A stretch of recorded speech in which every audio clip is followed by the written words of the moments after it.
nishimwe cyane namahoro mwese amahoro mwese turabaramukije mwese mwaka Yesu amina amen amahoro n'ubuntu bw'umwana wacu Yesu Kristo bubane namwe amen mbega muraho muri amahoro natwe turamahoro turashimira Imana yatugire neza tukaba turi bazima reka tuyikomera amashi umwami Yesu Kristo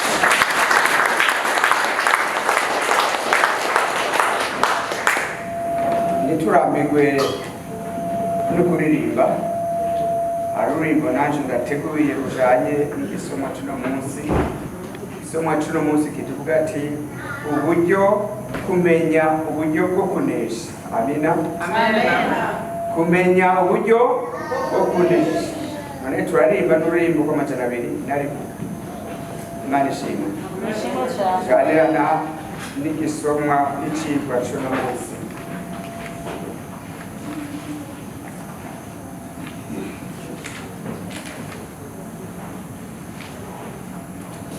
abantu benshi bararyamye ariko Yesu adukangurira kuvyuka hari bitugora hari amageragezwa hari ingorane amagwara hari igihe turimo igihe c'iherezo kuza kumwami wacu Yesu Kristo umwansi inzara amagwara ibintu byinshi ariko Yesu adukangurira gukora iki tubyuke turondere uburyo bwo kunesha umwansi amina ni mubyuke kurwana mwanyoreze umwami mutwarire igwanisha ryose Imana itanga mu nzira yo kunesha turongorwa na Yesu kuko yadutsindiye kunesha kubwiwe inzamba zirayaze mwese mutabare mugenda kabushungwe nihudibizora naho mosugerezwa n'ingabo za Satani murebe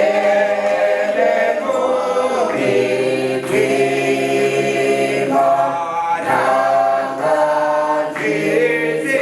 ntanzizifise mubyuke mutabare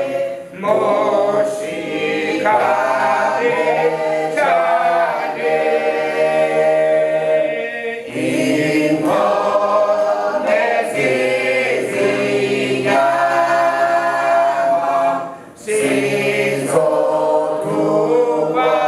sizotubanisha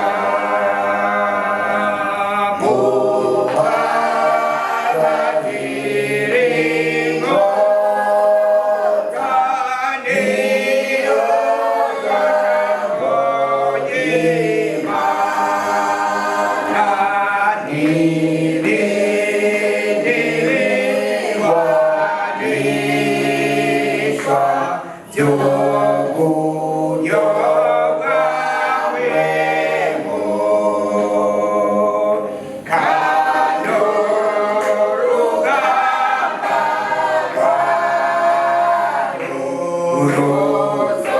ruzoshira vuba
Byahishuriwe Yohana 17 umurongo wa 14.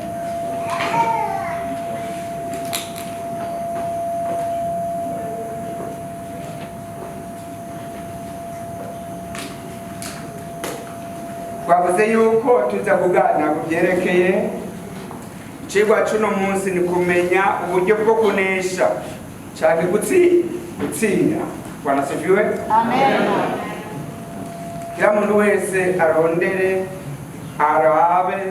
arabe neza, acunguze, asuzume, arabe ko hari ibintu byinshi bitugwanya. None rero utegeza kuraba mbega ndabinesha cyangwa ndaneshwa. Hariho ibigwanishwa Imana iduha byo kuboko k'uburyo n'ukuboko kububa. Nibyo tuza kuvuga. Haleluya. Amen. Ibigwanishwa by'ukuboko kubu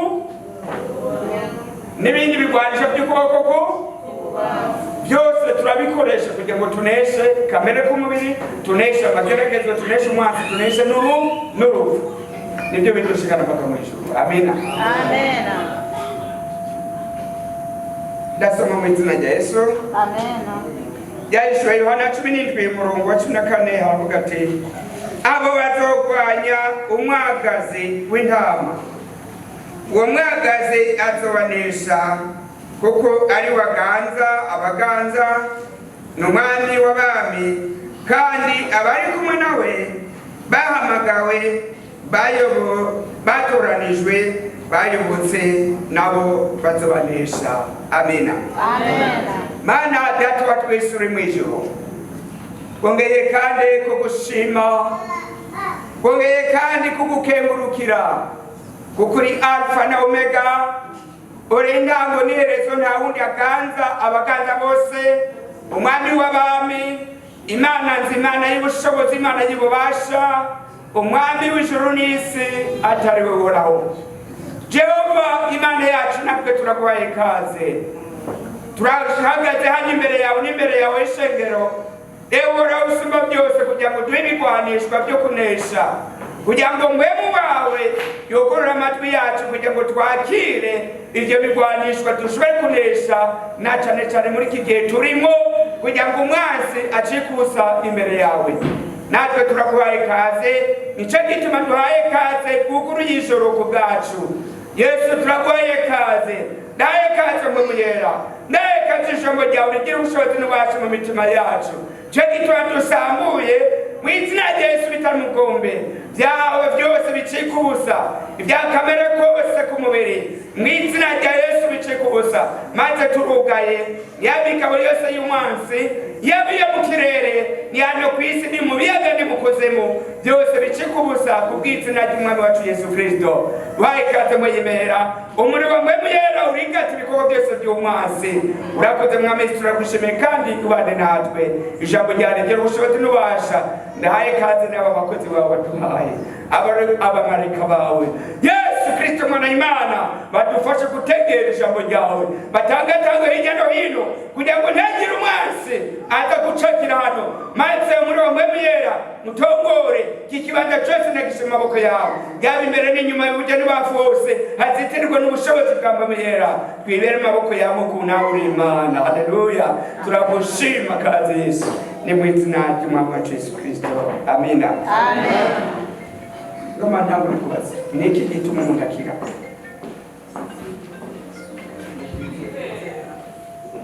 ni iki gituma umuntu akira umwaguruke avuge n'ijwi rimwe haguruka wevuga haguruka je novuga ko igituma umuntu akira bwa mbere na mbere nuko abazi indwara arwaye abazi Imana Bwana sifiwe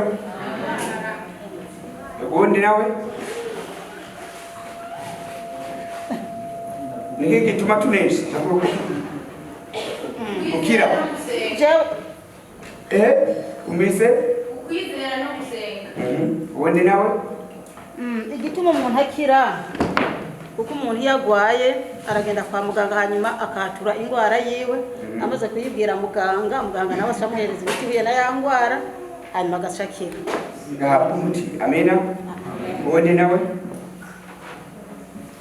umuntu bwa mbere arihana ibyaha byiwe hanyuma akizera umwami Yesu akabona kuzokira indwara zose arwaye agakira umutima agakira n'ibyaha kuko na Yesu yakoresha avuga ngo genda ndabahariye ibyaha. Reka dusome Yakobo 1:24 Imana ishimwe amena riradufasha mu bikorwa byose tugiye gukorera. Yakobo 1:21 hari indwara zine tukunda kubwira abantu nanje zose Yesu arazingisha. Hari indwara yo mu bwenge utamenya ko Imana iriho, hari indwara y'ubugingo utizera Yesu Kristo, hari indwara y'umutima bya byose niyo bigenda, n'indwara ku mubiri, indwara nyangwara. Bwana sifiwe. amena Byose gucungurwa biciye mu ijambo ry'Imana. Bwana sifiwe. amena Gucungurwa biciye igihe utakisha ijambo ry'Imana na Yesu n'umumenyi. Ntushobora kumenya Imana utazi ijambo ry'Imana, utaryakira, utagize utarashize mu ngiro, byose biciye ubusa. Bwana sifiwe. Mu ijambo ry'Imana niho turongeramo Yesu Kristo. Birimo byose bikoraniye mu ijambo ry'Imana. Amina. Ijuru n'isi yaremwe n'ijambo ry'Imana. Umuntu yaremwe n'ijambo ry'Imana. Abamarika bose baremwe n'ijambo ry'Imana. Harimo n'umwansi wacu Satani yaremwe n'iki? N'ijambo ry'Imana. None rero igihe wakisha ijambo ry'Imana ukaryizera ukaryumvira ukarishyira mu ngiro, hari ibikorwa kuronka wakira gaki agakiza kadashira. Amina. Hano baravuga ati Yakobo 1:21 nuko rero mwiyambure imyanda yose n'ububi busigaye, mwakirane ubugwaneza ijambo ritewe muri mwebwe rishobora gukiza ubugingo bwanyu. Amina. Mwakirane ubugwaneza. Ingorane mu ishengero ni ikintu cyo kutakira ijambo ry'Imana. Ahandi hano ushobora gusigura umutima wawe utari, ubwenge bwawe utari, umubiri wawe wose utari uri hano, ariko ibitekerezo iby'ibyo byose bitari hano. Rya jambo ntushobora kuryakira, rya jambo rishobora gukiza umutima wawe kuryakira, rya jambo rishobora gukiza indwara rikirukana indwara rikirukana umwanzi. Tuvuze mu njambo make rya jambo ni Yesu Kristo. Haleluya. amena None rero nuko twavuze ijambo rikuru tuza gushimikira ko kumenya uburyo bwo kunesha gutsinda. Amina. Amena. Hariho ibigwanishwa Imana itanga by'amaboko yose abiri. Amina. Ukuboko k'uburyo n'ukuboko k'ubumoso. Nibyo rero tugiye kuraba, tugiye gutangura tusome iryo jambo ry'Imana, uhasome hanyuma natwe tugusigurire ibyo bigwanisho. Bwana sifiwe. Ndagusigura ibigwanisho by'ukuboko k'uburyo n'ingene bikora. Ndagusigurira n'ibigwanisho byo kubavu n'ingene n'ibikora. Nanje nibyo byamfashe, nibyo bimfasha n'ejo nibyo bizokoza. Haleluya. Amen. Dukomere amashyi Yesu Kristo. Abikorinto ba kabiri 6:7. Abikorinto Chete Paulo yandikiye Abikorinto igabane cya 6 umurongo w'indwi. Ndasoma mu izina rya Yesu. amen Mu ijambo ry'ukuri mu bushobozi bw'Imana dufise ibigwanishwa byo kugororoka byo mu kuryo n'ibyo mu kubafu. Amina. Barasubiwe? Hari umuntu atabitahuye aho ibintu byose tugiye kuvuga aho bivuye. Imana ishimwe ngo mu ijambo ry'ukuri mu bushobozi bw'Imana dufise ibigwanishwa by'ukuboko k'uburyo no kuboko kubafu. Hanyuma tugiye ukuboko k'uburyo. Barasubiwe? Ni ibyahe? Ubwa mbere ni izina rya Yesu Kristo. Amina. Abefilipi 2:10-11. Sindenda gusoma ariko ndavuga. Imana ishimwe. Ducunguruma avuga ati ngo ibyo mwijuru byose harimo abamarayika bari kumwe n'Imana bafukamira izina rya Yesu. Ukaza hano hasi ngo ivi amavi yose kubera kuri perezida, uwize, utize, umutunzi, umworo, kila muntu wese afukamira izina rya Yesu. Utarifuka muno munsi uzijya ujya mwanya mbe muzamuzi kuvuye ni uzobibona. Bwana sifiwe. Amen. Kagenda no mu kuzimu amajina ariyo amadayimoni ariyo ateze gufukamira izina rya Yesu. Kagenda mu kuzimu na Satani biwe. Imana ishimwe. Niryo havuga Yesu avuga ati ngo yaduze mu ijuru yicaye ukuboko kuburyo kwima. Ngaye ufise izina rya Yesu Kristo ufise ikigwanishwa cy'ukuboko kuburyo. Amina. Nata kuvuga undi mwanya ngene giko. Imana ishimwe. Twagiye kuri Mpwemu Yera ni ikigwanishwa cy'ukuboko kuburyo. Imana ishimwe. Urasoma Luka 1:35. Luka 1:35. Imana ishimwe. Haleluya. Amen. Luka 1:35. Reka twagusomere mu izina rya Yesu ko umvirize mwene avuga. Haravuga ati umumarayika aramwishura ati Mpwemu Yera azokuzako mu bushobozi bw'Isumba byose buzogutera igitutu. Nico gituma uwera azovuka azokwitwa umwana w'Imana. Amina. Amen. Ibintu byose byo mu ijuru n'ano kw'isi bigumye kubera Mpwemu Yera. Iby'Imana byose ubushobozi Imana yose ikoresha ni Mpwemu Yera. Ngare ufise Mpwemu Yera ufise ubushobozi bw'Isumba byose. Ibyo nabyo ni mu kuboko kuburyo. Amina. Amen. Uragenda ijambo ry'Imana. Imana ishimwe. Haleluya. Amen. Turagenda ku ijambo ry'Imana. Biranditswe ati ibiremwa byose iyo biva bikagera bikwiye guhinda agashitsi imbere y'ijambo ry'Imana. Ibiremwa byose iyo biva bikagera mugahigura ku mwijuru kubera ko bamarayika na Satani arimo. Nubwo kuvuga na Satani arimo ariwe Lusiferi n'abamarayika bose bateza guhinda agashitsi imbere y'ijambo. Ikibazo ni uko umuntu adahinda agashitsi imbere y'ijambo ry'Imana, ariko Satani arahinda agashitsi ariko umuntu ntahindaga agashitsi. Niyo hari ibibazo tuza kukubwira impamvu abantu baguma baneshwa. Imana ishimwe. Amina. Amen. Ushobora kuraba Yohana 14:23. Haravuga ngo ni mpamvu muzo kwitondera maze data na mwana Mpwemu Yera bazoza kuri wewe arinjira. Bwana sifiwe. Amen. Niwakunda reka ndahasaba mu izina rya Yesu. Yohana 14:23 umurongo umwe umbize Yesu ngene yavuze. Yesu yavuze ati Yesu arabeshura ati nihagira uwunkunda azokwitondera ijambo ryanje kandi data azomukunda maze tuzoza kuri we tubane nawe. Amina.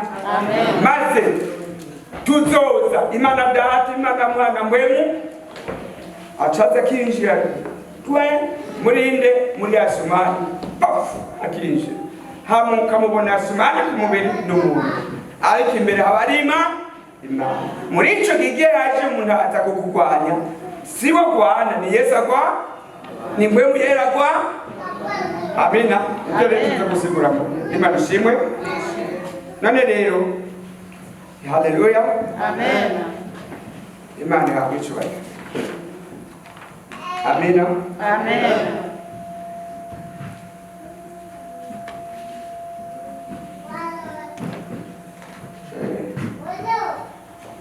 Turaraba rero. Bwana sifiwe. Amen. Turaraba ingene ni bande babihabwa. Imana ishimwe. Ni bande babihabwa. Ibyo bigwanisho bitatu. N'abasaba icambere ntibajye abantu basaba. Imana ishimwe. Ababihabwa n'abajye abantu turabishikako. N'abasaba urashobora gusaba Imana ndakeneye iki naka. Amina. Uko Imana yashyize mu muntu icyo bita ngo choice, guhitamo gucagura. Ishaka Imana, ishaka iki. Amina. Ishaka iki, ishaka iki. Igihe utunganye ukora ibyo Imana igomba, Imana iraza ikaguha ikinduza gusaza. Imana ishimwe. Abambere ntibajya basaba ikintu. Amina. Matayo 7 ku murongo wa 20. Imana ivuga ati ngo bajya abantu bakora byose ibyo ngo mwami ngo bavuga ngo mwami wasibo baza kwinjira mu bwami, ariko nabakora ibyo byato mu ijuru agomba bajya basaba ibindi mu bugome ukabisaba bijya biri mu bugome bw'Imana. Imana irabigo Imana igasuzuma ikaraba mbega Rebeka urakwiye iki kintu waraseviwe kukinsabira gikwiye. Amina. Hanyuma ukabona ko kuguha. Imana ishimwe. Kabiri hariho n'abahamagawe. Abahamagawe n'Imana hari abahamagawe n'Imana ku gikorwa kanaka. Twamaze kubasonga abahamagawe abatowe. Imana ishimwe. Imana yashobora kuguhamagara. Murabizi nka Sawuli yarahamagara cyangwa yarihamagara uraze kugenda ko yarahamagawe. Imana ishimwe. None rero ibyo Imana yaguhamagaye hari ibintu Imana yagutoranije iraguha kuko abazi ikigomba ugomba gukora. Imana ishimwe. N'abahamagawe namaze kuhasoma. Imana ishimwe. Nasomye ibyashoboye Yohana 17 ku murongo wa 14. Imana ishimwe. Kandi urashobora kuraba ibyakozwe n'intumwa murongo wa 9 murongo wa 15. Imana ihabwe icyubahiro. Amina. Kuko ejo twaravuze hari ibyo ntavuga maze ariko bamwe bavuze ati byo byiza kuko twabyanitse nawe ukacuronka umwanya wo kuza kuraba muhira. Amina. Abahamagawe byakozwe n'intumwa 9 murongo wa 15. Imana ishimwe. Iyo muntu wabikeneye hariho n'ibindi bice. Gatandatu hariho ubwoko bw'abera. Amina. Ubwoko bw'abera ni muri ubwoko bw'abera Imana iraguha. Reka tuhagusomere Daniel 7:27.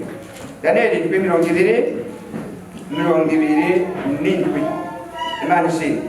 Aravuga kandi ubwami n'inganje n'ubukuru bw'ubwami. Kandi ubwami n'inganje n'ubukuru bw'ubwami bwose buri munsi y'ijuru hose buzogabirwa ubwoko bw'abera bwisumba byose. Nimba rero wewe waratoranije ukaba ubwoko bw'abera mbere y'uwera, Imana iraguha icyo kintu. Imana irakugabira. Amina. Amen. Ikindi naco ni abateye igitugu ibicumuro. Imana ishimwe.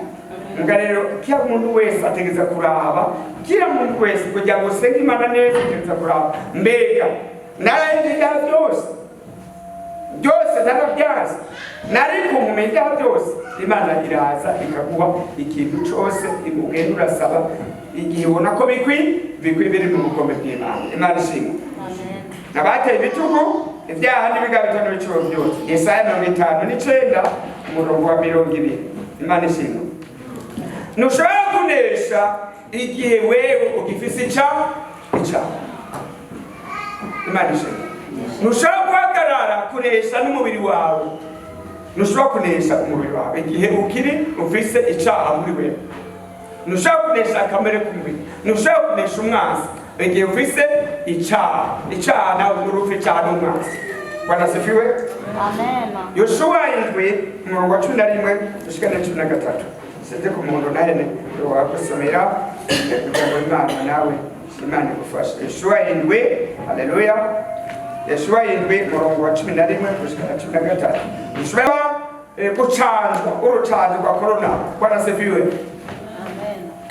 Uzotaka mu muriro ntuzokwemera. Ntuzokwemera kuko mwe mu Imana hari wewe kuko nuvise Yesu abageze Yesu bazokwemera. Bwana asifiwe. Amen. Ngakujya kwa Daniel iyo bajyanye babatse Yesu Kristo batse umwami Yesu ntibari kwemera, bari kuza gusenga igishushanyo. Haleluya. Bari tunesha kubera ingufu z'Imana twe muri twebwe. Imana ishimwe. Amen. Yeshuwa 1:11-12-13. Amina. Yesu yababwiye ngo ntimushobora guhagarara imbere y'abanzi shiti mukuye kwanisho cyaha mwakoze mukareka icaca mukihana niyo mushobora kunesha. Amina. Amen. Imana ishimwe.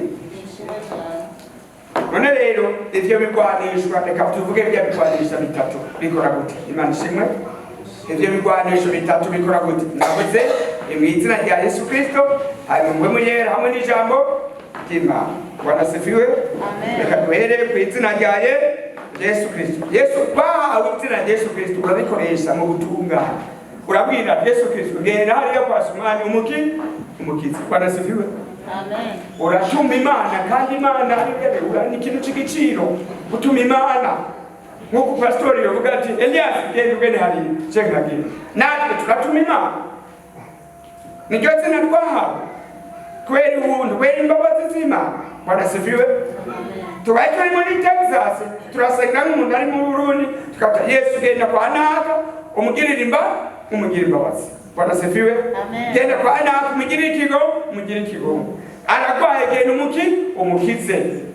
Turaza dusengera abantu mu buryo bwinshi butandukanye. Harimo no kuvuga izina ryawe tukatura izina rya mbere ya Yesu Kristo. Urazi ko ibyashobora Yohana 3:5 Yesu yavuze ngo nzokwatura izina ryawe. Natwe twatuye izina rya naka tuhaye ku mutwaro wiwe tukavuga Yesu ngiri izina yabaye uramunsi no mwana wawe yazanye umutwaro ndamufasha amasengesho ndarikuhaye mugirira imbabazi mukize.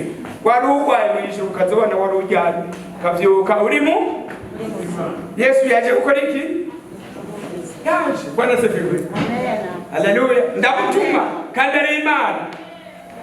Haleluya. Uko niko nikora. Bwana asifiwe. Nk'ubu turi hano twavuye muri Texas ndamunzanye hano ari hano wewe umushaka uramwakira. Haleluya.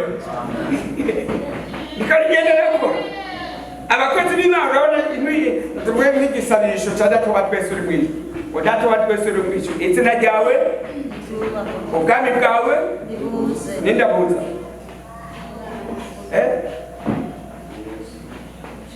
Yesu abuza nawe abuza atawubuza nindabuza niyo nayo ngo kuvuga ingene gukora. Bwana asifiwe. Ndashobora kuri hano iyo umukozi w'Imana kagenda hariya nashikaje nkamaka mana data wa twese mwisho turaguhaye kazi ubwo nyene nzanye ubwami. Bwana asifiwe. Ndakuzanye ndahamagaye Imana kugira ngo yije gukora igikorwa. Ndahamagaye Imana kugira ngo wewe Imana kugirira imbabazi. Ndahamagaye Imana kugira ngo wewe urwaye Imana igukize. Ndahamagaye Imana kugira ngo wewe ufise ikibazo wishuwe none nawe uriteguye. Niwari ikibazo ntushobora kunesha igihe izina rya Yesu Kristo utarizi. Ntushobora kunesha igihe izina rya Yesu Kristo utarikoresha urigaya. Iyo ugaye ijambo ry'Imana ugaye Imana none izogukiza gute? Izokwishura izokunesheza gute? Nawe wanga kumwumviriza. Bwana asifiwe. Ngo mpagaze ibyashobora Yohana 3:20 havuga ngo umuntu aradodohera we buri munsi hari kukanga kugurura arinjira atinjiye akuzaniye imigisha urayironka ntibironka. Niko bimeze kwa Kristo. Bwana asifiwe. Amen. Ushobora kuba mfise telefone nkasamwe nimero za Sumani papa nkamuhamagara ngo ndamusengera hanyuma akanga kwitaba. Urumva aho arazi kwitaba aragwaye afise ikibazo arazi kwitaba no ujya mwanya arahombye cyane arazibigisha niko bigenda mu bintu by'Imana. Abakristo niko bigenda barangira ko Yesu Kristo aza gukora ibikorwa mu ishengero, barangira ko Yesu Kristo aza gukora ibikorwa mu mutima wiwe mu bugingo bwiwe kubera iki yakoze icyaha. Baramubwira kwihana ntakunda ntagomba aza gute aza gukora icyo gikorwa gute. Nawe uri umwanzi manza wihane wizere ubaha Imana ubaha iby'Imana hanyuma Yesu nawe wacaza agakora cya kintu. Wanasifiwe. Nicyo gituma twavuze ati Yakobo 1:21 ngo manze mwiyambure mu imyanda yose hanyuma ngo mwakirane n'ubugwaneza ijambo ritewe muri mwe rishobora gukiza ubugingo bwanyu. Amina. Arashobora kubana ati naka we wambaye igisuko ni icyaha. Ashaka wa undomye ko kubera ngo uranebya cyane icyaha ciyambure yacaya jambo ry'Imana rikakubwira ko nk'abagore babiri barongoye ku mugabo yemere ko umugabo arongora umugore umugabo akarongora umugore nawe akarongorwa n'umugabo bisaba yuko ujya wa kabiri bavana n'umugabo. Bwana sifiwe. Ngende mukimubwire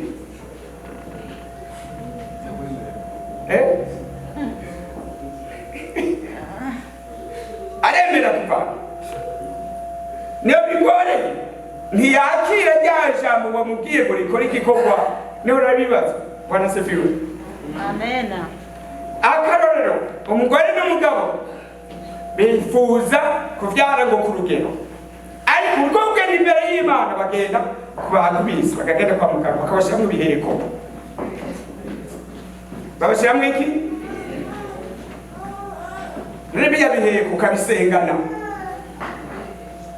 biya biheko ukabiririmbana kandi witwa pastori witwa mwarimu witwa umujenama witwa umukristo wibaza ko Yesu aza kwinjira mu mutima umanza kugikura ukihana. Amina. Amena. Akarorero watubaye amatwi wambaye amaherena ukengera Imana igihe utoboye amatwi utoboye ingoro ya mpemu yera handitse ngo uzoyonone ingoro yanje umubiri wanje nanje nzomono mubwire rero kwihana akubwira ngo si icyaha kujya ngo Yesu akore yinjiye mu muntu mpaka umanze kwiyambura bya byaha byose. Imana ishimwe. Haleluya. Amen. Ubaha kufuri kure wakira kakita ijana kwijana izi kama wavuga izi. Bwana sifiwe. Upakusenga ukumva tayari kuna nguvu zimeshuka. Haleluya. Uri kusenga hari ubushobozi bw'umabuka uri kurasenga igihe hariho ikintu watunganije neza mu mutima kandi ukaba wizeye wizigiye Imana. Imana ishimwe. Ishimwe cyane. Namuzi ari umuntu yarapfaye n'abana 12 ntiyagize indowa kubera iki mu mashengero arasaba imbabazi byabize gusa. No, utegerezwa hari ijambo rivuga ngo cy'Imana imatanije ntiyagira umuntu bigeje muri akomeye. Uri umuntu utaragira indowa gira indowa nawe uri umusaza w'imyaka 100 gira indowa.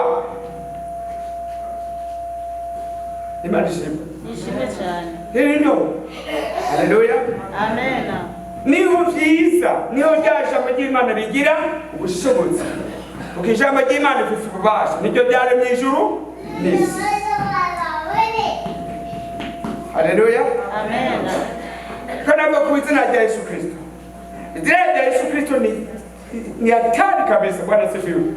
Upaya kuvuga mwama mwanyu mbisi bishinga ndani ngo turiko turasenga hano ni mu kuzimu bose barahindaga nari mu kuzimu hani mu kuzimu hari birometero bingaho urabizi wewe uri kurasenga Imana iri mu ijuru iku no urahazi birometero kuva ngandi mu ijuru ndabizi ariko uri kuvuga ngo mu izina rya Yesu. Haleluya. Kuna moto kuna nguvu za ajabu zinashuka kupitia jina hilo. Amina. Amen. Dero bipana lingene nabo bakijambo Imana amina. Uno munsi abantu bariko baratizwa agenda kubatizwa ugahura afise inda. Bwana sifiwe. Akagenda guheza umugore n'umugabo afise inda bakanyegeza abakozi b'Imana. Nabo bibaza ko Yesu Kristo arakora kijya gihe urabatizwa. Urabatizwa ujya mwayo gifise inda. Cyangwa ugiye kugira indoa ufise inda. Uraheza. Imana shimwe. Una munsi gajwandi mwari hano muzamne muri gacasibura muri Texas hariye bambeza ke wa pastor. Nimigishira ugaje ndi mwari ngacana subira hariya nditwa pastor naheza ngirwe hano kandi hari batabizi. Wibaza ko iyo migishi ibaho irakora. Nibindi bitangaze mu bakozi mu biki ibintu byinshi bitandukanye. Tegeza kuca kuri programme y'Imana, Imana shimwe. Kugira ngo byose bigende neza. Bwana sifiwe. Amen. None tugerageze gukoresha izina rya Yesu Kristo mu buryo bukwi mu gutunga. Ucubona inyishu nziza. Iyo uri kurahamagara Yesu Kristo aritaba. Aramenya tuyu no mwana wanje mpamagara. Aramenya tuyu no mwana wanje akeneye ikinama. Bwana sifiwe. Amen. Haleluya. Amen. Izina rihambaye reka dusome Malaki 1:10. Malaki 1:10. Imana ishimwe. Malaki 1:11. Kuva ku ntango y'isi ugahera ku iherezo ry'isi.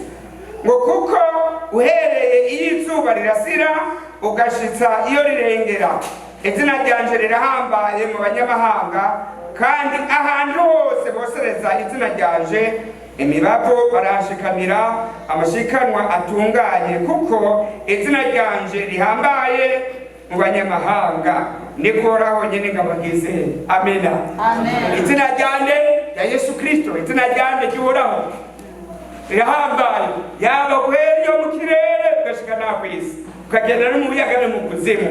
Amina.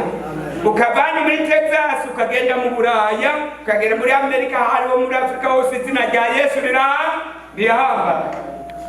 Imana ishimwe. None rero nta rindi zina twarongeyemo turongera amagakiza atari izina rya Yesu Kristo. Amina. Yesu Kristo niwe bwemiyera. Yesu Kristo niwe ari mu byose. Uramusangamo atwa twese uramusangamo ni Yesu umwana uramusangamo Yesu yebwe yabuteguje ndi muri data na data ari muri nije. Amina. None rero wakijyo zina Yesu Kristo bifise ubushobozi bifise ubasha n'ingomezi n'ubwami kiya kintu cyose. Imana ishimwe. Haleluya. Imana igumugisha. Amina. Izina rya Yesu Kristo rishika kure. Nduko avuga mu bikoresho ngene izina rya Yesu Kristo. Imana ishimwe. Izina rya Yesu Kristo rishika kure. Na hamwe ridashika. Twebwe nawe ubibona, twebwe dukora ibintu by'amasengesho niho ubibona. Imana ishimwe. Twebwe dukora ibintu by'amasengesho niho ubibona. Iyo tuko turasenga dukoresha telefone ngaje mba muri Texas turasengera uri mu Buraya. Kandi turazona arakiza. None mu Buraya ni hago cyane kure. Ni kure rirashikayo. Amina. Amen. Kandi uwo mwegeranye ukamusengera agakira. N'uri kure agakira. Kubera iki bivanye n'ingene yakiye ryajambo ry'Imana ngene yihanye yizigiye. Hari abantu bwira ngo dusenga bakavuga ngo ku murongo wowe bosengana nabo utabona. Ndumva uyo afise arabaha aho nyene Bwana sifiwe. None izina rya Yesu rishika kure.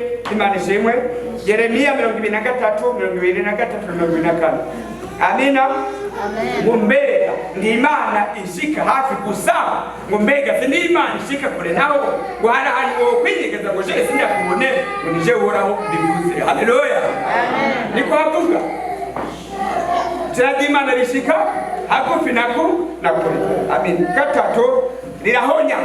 Izina rya Yesu Kristo rirahonya. Mariko 1:24. Yesu aragenda ahora n'umuntu y'ijumwe abadayimoni. Aravuga Yesu Kristo turakuzi uruwera umwana w'Imana. Ngo mbegutse kuduhonya. Haleluya. Izina rya Yesu Kristo rirahonya. Gonyike. Ni nkuko botera ubwatsi hajya ugomba kubonye guriki. Uraturira hano gasigara iki? Hasigara ukunyene rirahonya. amina ushobora kuba urwaye indwara ukayaza Yesu Kristo yewe yose ikabona ikaranduka ufise inyota yo kuborerwa uruborerwa Yesu agakora inyota yose ikarangira wahora iki ubusambanyi ijya nyota y'ubusambanyi bwose bikaranduka kuhonya ibyo ibyago igwenya ingorane bene ibintu byose byakamere k'umubiri ijya nyota Bwana sifiwe. Amen. Yohana 4:14 aravuga ngo utomwa amazi ngo nzomuha ndazosura kugira inyota namba gushika ibihe byose bidashira. Amina. Amen. Rirahonya inyota y'ivyizi byose bikarangira. Bwana sifiwe. Amen. Kane rirababaza. Urazi kubabaza agashinyaguro. Haleluya. Izina rya Yesu Kristo rirababaza agashinyaguro.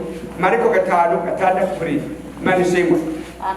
5 rirakiza rirabohora. Bwana sifiwe.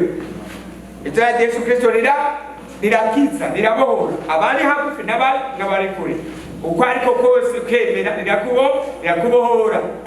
Amina. Ibyakozwe n'intumwa 4:8-12 Imana ishimwe. Izina rya Yesu Kristo rikora ibitangaza ntibigira inama ntibijyaniye n'iheza bivana nawe ungene wizeye. Bwana sifiwe. Amen. Bivana nawe ungene wizeye. Haleluya. Amen. Mariko 16:17 gushika kuri 20. Amina. Amen. Haleluya. Amen. Reka tugende kuri bw'umuye navuze ni mu ncamake izina rya Yesu Kristo rifise ntabwo bivana nawe wengene ubyizeye. Imana ishimwe. Ngomye gutanga gusa uburorero ngene ushobora kunesha urarituma rikagenda genda kwa naka ndashaka iki naka Yesu akaza akabikora kubera iki bivanye n'ingene wizeye Imana ishimwe. Hanyuma turagenda kuri mwemu yera ni Amina. Mwemu yera ni Imana. Ugiye urabyagira ubushobozi bw'Imana. Imana ishimwe. Twamaze gusoma Luka 1:35. Mwemu yera ni Yesu Kristo kandi. Haleluya. Amen. Yesu yabwiye intumwa ati ngo mu minsi mikeya nzogenda ariko kandi nzogaruka. Haleluya. Amen. Imana ishimwe.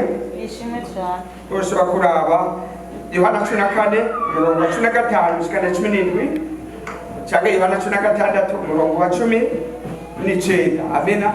Yesu Kristo yavuze ati nzogenda ngiye kugenda kandi nzogaruka. Yashe mu buryo bw'umubiri aravuka ari umwana abantu baramubona. Amen. Abana nabo ariko mu kugaruka nicagiye abigishwa bakoze iki baje babyagene mu rurere Yerusalemu ngo data zorungika ubundi mwitsaronka mwemuyere Yesu Kristo kandi niwe mwemuyere. Amina. Imana ni mwe Yesu Kristo ni mwemuyere urumva ni uzari Imana ni mu buryo bwo gukora gusa niho bitandukanye. Bwana sifiwe. Mwemuyere ni umuriro utongo moto fire. Haleluya. Amen. Inavutesho iyo haje inzu hii bahamagara iki none natwe y'umwasa guteye haza kuzimika nicakizimika umuriro uhura n'ubundi none rero umuriro w'Imana umira umuriro wa Shetani. Bibaye n'ingene waki ndiko navuga uburyo bwo kuneteza kuba ufise ibyo bigwanisha bitatu bwambe. Imana ishimwe. Amen. Mwemu yera n'umuriro utongora byakozwe n'intumwa 2:3-4 Abaheburayo 12:29. Imana ishimwe. Ishimwe cyane. Haleluya. Amen. Mwemu yera araturongora akatwigisha n'umwigisha. Rero ufise umwigisha mwiza arakwigisha badasifiwe. Amen. Ukamutegera none kamutegeye arinjira ninje icyo gituma hari ibibazo abantu uriko rigisha ntashaka gutegera.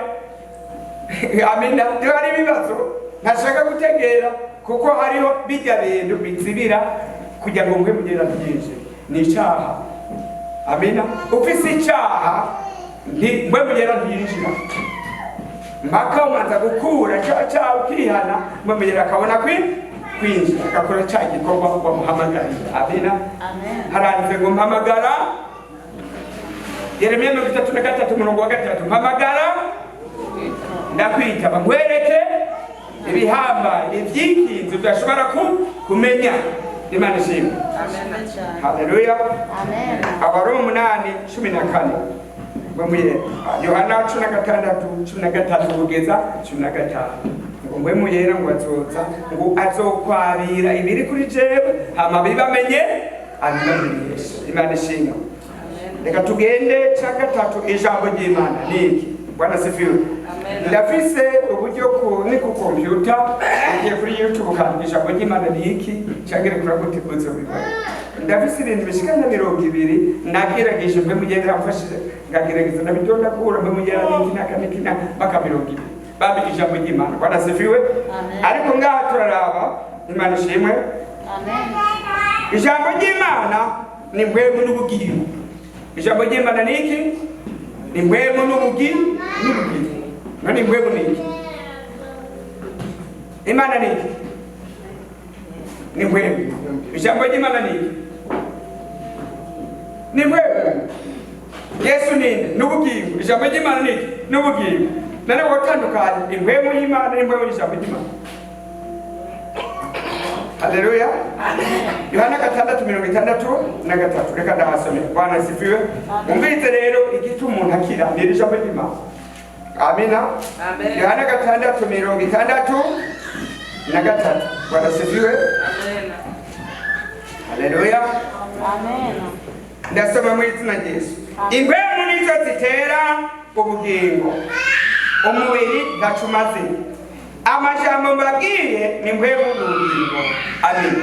Amen. Imbwemu n'ubu nizo zitera ubugingo. Imana niyo yatanze ubugingo. Imana nitanga ubugingo kandi nitanga ubuzima. Ama umubiri ntacumaze. Nare wewe wishimire umubiri. Ijambo yabeje ndababwiye umubiri ni iki? Ni inyo. Uyu mubiri ni niko Yobu 25:6 uvuga. Wewe upfuye uyu mubiri bagenda he? Bagenda batakwamye bakavuta ngaho inyuzi mu minsi ngaho inyuzi Bwana sifiwe. Amen. None Yesu avuga none wishimira iki? Kweki wishima kubera uwo mubiri wari inyo n'ubuse zinafi. Haleluya. Amen. Kweki tutuba Imana, kweki tutizera Imana, kweki tutashaka kumijambo ry'Imana kandi umubiri wawe ari ubusa. Igihe imbemu z'umuntu zigiye kumuvamo ntushobora kuzizibira. Haleluya. Nta n'umwe ngo ariho ashobora kuzibira izi mbemu zacu igihe Imana zivuze agazikwatse.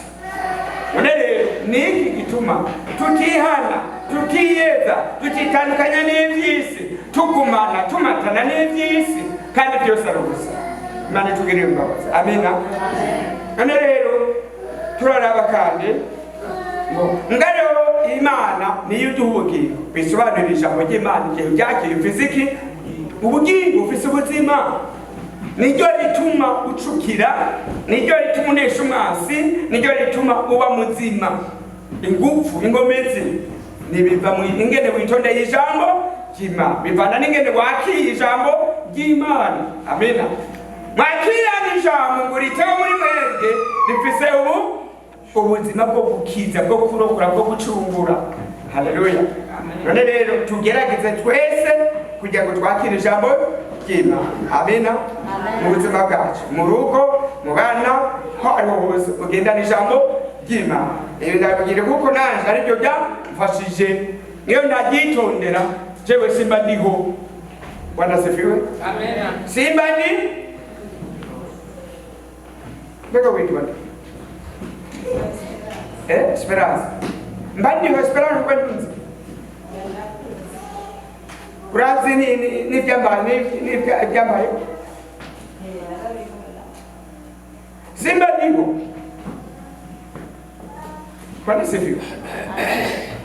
yewe simba mutama wanjye jamtere kugira bitse ahandi bose mwese murabizi ibindi ko navuga nicyo bita ukuri. Haleluya, amen. None rero umuntu ukamubwira ukuri rimwe rimwe biramugora ko byinjira kuko hari ibintu biba byatiriye mu matwi bikagiyumva. Amena, ariko hayo uvuga ati turirimbe gusa mu gisiri bahari uhera mu gatondo gushika mu mugoroba ariko barumviriza igisiri rajyo nimba ari baguma ari mu gisiri no musaba nyaguma ari mu gisiri ariko zanisha ngo ry'Imana turarusha zanisha ngo ry'Imana tiro zanisha ngo ry'Imana umutima wose ucukubitira kuri ya rendezvous hariya ya rendezvous n'umufiance wanje mu girlfriend mu boyfriend ya rendezvous ejo ndi ku kazi koko tubere kurondera umwanya wo guca bugufi bereye y'Imana kugira ngo mwe mu Imana atwigishe banasifiwe kugira ngo wakira agakiza. Amina, ijambo ry'Imana riraso ari agakora zikavuga ijambo ry'Imana riraso urumva ino mu matama muri n'ubuki banasifiwe ubuki buguma bumanuka. Haleluya, Imana kugira ubuntu urabyumva urabibona atari ko Imana itakugira ubuntu urabyumva. Amina, yawe warungwaye Imana ikawukiza niwe ubibona. Yawe ufise ikibazo Yesu akakugira imbabazi nubibona. Amina, iyo Yesu akukuye mu bwobo wari ugiye kumanuka mu kuzimu niwe ubibona. Imana ishimwe. Haleluya, ijambo ry'Imana ni Imana. Ijambo ry'Imana ni Imana. Tusubire mu ijambo ry'Imana ni Imana. Haleluya, amen. Ninde yaremye ijuru? Niki cyaremye ijuru? Ninde yaremye ijuru? Niki cyaremye ijuru? Ijambo ry'Imana. Tubisanga byanditse itanguruka Abaheburayo 11:3 raba Zaburi 80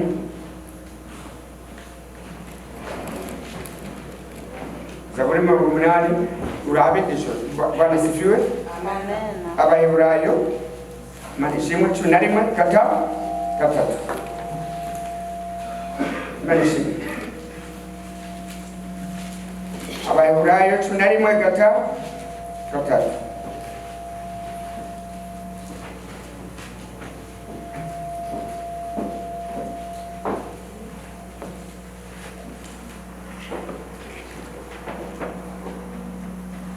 washitse haravuga ati ukwizera niko kutumenyesha yuko isi yaremwe n'ijambo ry'Imana. Ukwize igihe ubyize. Amina, umvise urunabyo Zaburi 33 ku murongo wa 6 ijambo ryoraho niryo ryaremye ijuru impemu zo mu kanwa kiwe nizo zaremye ingabo zose zo kuri ryo ngo ari kubera ko abamarika bose abakerubi bose abamarika bose uko bangana bose baremwe n'ijambo ry'Imana n'isi n'ibirimo byose byaremwe n'ijambo ry'Imana. None rero iyo wakiryo jambo ry'Imana ni iki? Wakiki. Haleluya, amen. Wakiki wawaki waremye ijuru n'isi ntege utunesha mageragezwa tunesha kamere k'umubiri. Iyo umubiri wawe utegetse ugenda mu busambanyi bwe mugera ati atavuga don't. Amina, amen. Iyo umubiri wawe utegetse kugenda mu byifuzo by'umubiri bwe mugera atavuga stop.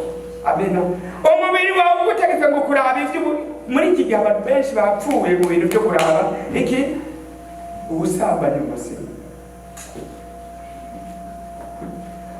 Ijya systeme ya shetani kugira ngo ahonye abantu, ahonye imitima y'abantu mu masimu bagenda yashyize mu systeme y'ubusambanyi ngene umugore n'umugabo barangura amabanga bubakanye hanyuma bagaca babirabisha akiva ngaho agatumira ubundi wera wapfara kuraba gusa tayari impemu y'ubumaka kane kuri gatatu kane guhera kuri kabiri gatatu kane gatatu urabona impemu y'ubumaka iri muri bo impemu y'ubusambanyi ngo ntibazo kwemera kugaruka ku Mana kuko muri bo hari impemu ihumanye ubanga kuvuga ijambo ry'Imana agashaka kuzirirama amatwi. Bwana sifiwe. Amen. Baza kuririmba kandi yaraye muri ibyo akaza kuririmba kweli kutubaha Imana kweli impemu w'Imana ntari muri we. None muri iki gihe Yesu yifuza ko abantu twese Bwana sifiwe. Amen. Duhaguruka hanyuma tukihana hama tukiyeza tukumva ijambo ry'Imana. Imana ishimwe. Amen. Haleluya. Amen. Ijambo ry'Imana ni Yesu Kristo. Ibyashoboye Yohana 19:15 yitwa jambo w'Imana. Amina. Amen. Kubera igihe Yesu Kristo yazanywe ku isi yazanywe n'iki? Nende bivuga igihe yabaye transforme akava mu ngwemu akaza mu mubiri yaciye mu biki? Haleluya. Umumaraka yaje kuri Mariya ati Mariya ugiriwe ubu umwami Imana aje kuri wewe yamubwirije ijambo Luka 1:34 nta bushobozi nta jambo rivuye ku Mana riburaho ubasha. Amina. Mariya kubera yemeye ati nibimbende umugurano w'umwami Imana bimbere nk'uko ijambo ryawe rivuze ubwo nyene akivuze rya jambo cyayinjira mu nda riba transforme riba umuntu. Natwe iyo twizeye ijambo ry'Imana rica ryinjira muri wewe kuko ari impemu ifite ubushobozi n'ububasha. Haleluya. Ngo ni Imana. Iyo iryo jambo ry'Imana muri wewe rica rihinduka rigira ubushobozi rigatangura gukurayo umwanda rigatangura kwirukana kamere ku mubiri kakakuvamwo ugasigarana namwe wiyeza witunganya uri umuntu utinya wubaha gukora ica. Bwana sifiwe. Kweli rya jambo wagize ukaryakira ariko bitameze uko usigara nk'umuntu. Imana tugire imbabazi. Amina. Haleluya. Ijambo ry'Imana ni bwebo yera. Imana ishimwe. Abitesalonike wa mbere iri muri 5 Pawulo aravuga ati ubutumwa bwanze ngo ntibwabashitseko ari amajambo gusa ariko bwari mu mwe n'ubushobozi bw'Imana ngo kugira ngo bamare amazinda bubakize tukizwa n'ijambo ry'Imana igihe uryakira. Imana ishimwe. Haleluya. Ijambo ry'Imana rishika ku bari hafi na kure. Amina. Ijambo ry'Imana rishika ku bari hagufi na kure. Niho ushobora kunesha. Uri hano uratsinda abadayimoni bare mu kuzimu urabiruka. Urirukana abadayimoni bari muri Afrika. Amina. Ni kubera rya jambo bufise muri wewe. Udafise ijambo ry'Imana nta bushobozi bufise. Ntushobora kunesha ubwawe uyu mubiri unesha. Imana ishimwe. Rero ijambo ry'Imana rishika hagufi n'abari kure. Rikora mu buryo bw'umuntu ari hagufi kandi rigakora n'umuntu ari kure. Bwana sifiwe. Amen. Zaburi 147:18. Imana ishimwe. Haleluya. Zaburi 147:18. Reka kusomera. Haravuga ati arungika ijambo ryiwe bikayagisha ahereza umuyaga wiwe amazi agasubira gutemba. Amina. Amen. Igihe intumwa zari zigiye ba Yoshua bagiye muri Yorodani bari bafise iki? Isa bagiye bahagarara muri yo yababwira ati gende muhagarare muri yo Yorodani amazi yari yuzuye kubera ko bari bafise ijambo ntibakitsikiranye. Haleluya. Amen. Ni kuko banga uruzi abuze nguko mvise Isaka bisobanura amri 10 za Mungu neno la Mungu uwezo wa Mungu. Imani bakati gende muhagarare baragiye bamanuka bagize ngo bahagarare ko amazi cyari stop amwe ntari arani bose barazamuka banasifiwe kubera iki bafise imana bafise ijambo igihe nanjye dufise ijambo hari ibintu duhagarika hari ahantu duca wewe utari guca amina kubera iki ufise ijambo hari ibyo ushobora kubona ubundi ntabibone hari ibyo ushobora kwakira ubundi ntabyakire imana ishima yanduze umwe yabaza ubwato